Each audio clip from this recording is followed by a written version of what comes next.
ആലപ്പുഴയിൽ മുഖംമൂടി ആക്രമണം. വീട്ടമ്മയെ പട്ടാപ്പകൽ വീടിനുള്ളിൽ കെട്ടിയിട്ട് അജ്ഞാതൻ. കവർച്ചാശ്രമം എന്നാണ് സംശയം. കലവൂർ കാട്ടൂരിലാണ് സംഭവം. മർദ്ദിച്ച് ബോധം കെടുത്തിയ ശേഷം ജനൽ കമ്പിയിൽ കെട്ടിയിട്ടു. തുണി വായിൽ തിരികിയ നിലയിലായിരുന്നു.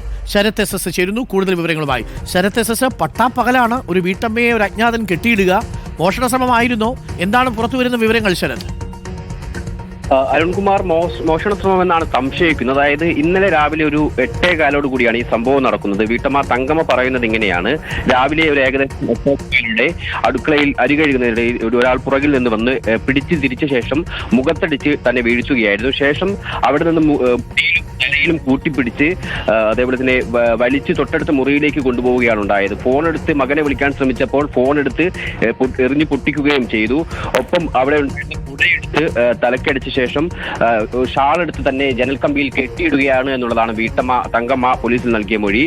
ശേഷം കെട്ടിയിട്ട ശേഷം ഇയാൾ വീട്ടിലുള്ള പല വസ്തുക്കളും, അതായത് മോഷണ ശ്രമത്തിലുള്ള അലമാര ഉൾപ്പെടെ തുറന്ന് പരിശോധിച്ചിട്ടുണ്ട്. ഒപ്പം അവിടെ ഉണ്ടായിരുന്ന വസ്ത്രങ്ങളൊക്കെ തന്നെ വലിച്ചു വാരിയിട്ട നിലയിലായിരുന്നു. ആ രീതിയിൽ ഇവരെ ആക്രമിച്ച് ബോധം കെടുത്തി ജനൽ കമ്പിയിൽ കെട്ടിയിട്ട ശേഷമാണ് ഈ മോഷണ ശ്രമം നടത്തിയത്. പക്ഷേ മോഷണമാണ് എന്ന് ഇപ്പോഴും ഉറപ്പിച്ച് പറയാൻ കഴിയില്ല. കാരണം തങ്കമ്മയുടെ സ്വർണമോ മറ്റു പണമോ ഒന്നും തന്നെ പോയിട്ടില്ല. വീട്ടിൽ 3000 രൂപ ഉൾപ്പെടെ ഉണ്ടായിരുന്നു. പക്ഷെ അതൊന്നും തന്നെ നഷ്ടപ്പെട്ടിട്ടില്ല എന്നുള്ളതാണ് ഇവർ പോലീസിൽ മൊഴി നൽകിയിരിക്കുന്നത്.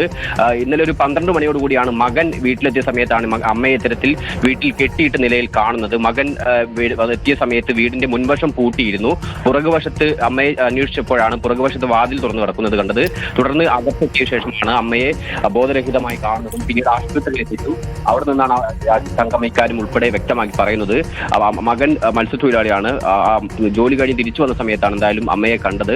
ഇത് ഒരു കറുത്ത പാന്റ് ധരിച്ച, നല്ല ഉയരമുള്ള മുഖംമൂടി ധരിച്ച ആളാണ് ഈ അക്രമം നടത്തിയത് എന്നുള്ളതാണ് തങ്കമ്മ പോലീസിൽ മൊഴി നൽകിയിരിക്കുന്നത്. ഇവർക്കായി ഇതുമായി ബന്ധപ്പെട്ട് പോലീസ് ഇപ്പോൾ അന്വേഷണം ആരംഭിച്ചിട്ടുണ്ട്. പ്രദേശത്തെ CCTV ഉൾപ്പെടെ കേന്ദ്രീകരിച്ചുള്ള അന്വേഷണം നടത്തുന്നുണ്ട്. ഈ പ്രദേശവാസിയോ അല്ലെങ്കിൽ ഈ പരിസരം നന്നായി അറിയുന്ന ആളോ ആണ് ഈ അക്രമത്തിന് പിന്നിലെന്ന് തന്നെയാണ് പോലീസ് സംശയിക്കുന്നത്. വീട്ടിൽ ആ സമയത്ത് മറ്റാരും ഇല്ലെന്ന് ഉറപ്പായിട്ടും അറിയാവുന്ന ഒരാൾ അല്ലേ? തീർച്ചയായും അങ്ങനെ തന്നെ സംശയിക്കുന്നത്. ഈ പരിസരം നന്നായി അറിയാവുന്ന ആൾ, ഒപ്പം ഈ വീട്ടിൽ 3 പേരാണുള്ളത്. ഒന്ന് തങ്കമ്മയുടെ ഭർത്താവ്, അതേപോലെ തന്നെ തങ്കമ്മയുടെ മകൻ. ഈ ഭർത്താവും മകനും ജോലിക്ക് പോയെന്ന് ഉറപ്പുവരുത്തിയ ശേഷമാണ് ഈ പ്രതി ഇത്തരത്തിൽ അക്രമം നടത്തിയത് എന്നുള്ളത് തന്നെയാണ് പോലീസും കണക്കാക്കുന്നത്. അത് ഈ വീടിനെ കൃത്യമായി അറിയാവുന്ന ഒരാൾ തന്നെയാണ്. അപ്പൊ അത്ര പെട്ടെന്ന് എളുപ്പം പുറത്തുനിന്ന് ഒരാൾ വന്ന് അത്ര എളുപ്പത്തിലേക്ക് നടത്തി പോകാൻ കഴിയില്ല എന്നും പോലീസ് പറയുന്നുണ്ട്. എന്തായാലും പോലീസ് ഇതുമായി ബന്ധപ്പെട്ട അന്വേഷണം ആരംഭിച്ചിട്ടുണ്ട്. കുറുവ ടീം വല്ലതും ആണോ എന്തോ? പോലീസ് എന്തായാലും ഈ വഴിക്ക് അന്വേഷിക്കുന്നുണ്ട്. ആലപ്പുഴയിലേക്ക് ആളുകളെ ഭീതി പരത്തുന്നുണ്ട് കുറുവ സംഘങ്ങളല്ലേ. പട്ടാപ്പകൽ വീട്ടിൽ കയറി വീട്ടമ്മയെ പിടിച്ച് കെട്ടിയിട്ട് മോഷണ ശ്രമം നടത്തുക, മൊബൈൽ വിളിക്കാൻ ശ്രമിക്കും, മൊബൈൽ ഫോൺ വിളിച്ച് എറിഞ്ഞ് പൊട്ടിക്കുക എന്നുള്ളതാണ്. എന്തായാലും ജീവൻ ബാക്കി തന്നത് കാര്യം അല്ലേ? പ്രിയപ്പെട്ടവരെ, കരുതിയിരിക്കണം. പ്രത്യേകിച്ച് നിങ്ങൾ ഈ വീട്ടിൽ ആളുകളൊന്നും ഇല്ലാതിരിക്കുന്ന സമയത്ത് മുൻവശത്തെ വാതിലും പുറകുവശത്തെ വാതിലും ഒക്കെ നിങ്ങൾ അടച്ചിട്ടിട്ട് മാത്രമേ ഇരിക്കാവൂ. ഇങ്ങനെ പറയാൻ പറ്റൂല്ലേ? പകൽ സമയത്ത് പോലും ഇതൊക്കെ വീടൊക്കെ അടച്ചിട്ട് എങ്ങനെ ഇരിക്കാൻ പറ്റുന്നത്? ആ അവസ്ഥയിലേക്കൊന്നും എത്താൻ പാടില്ല. തീർച്ചയായിട്ടും പോലീസ് അന്വേഷിച്ച് കുറ്റക്കാരെ കണ്ടെത്തുക തന്നെ വേണം.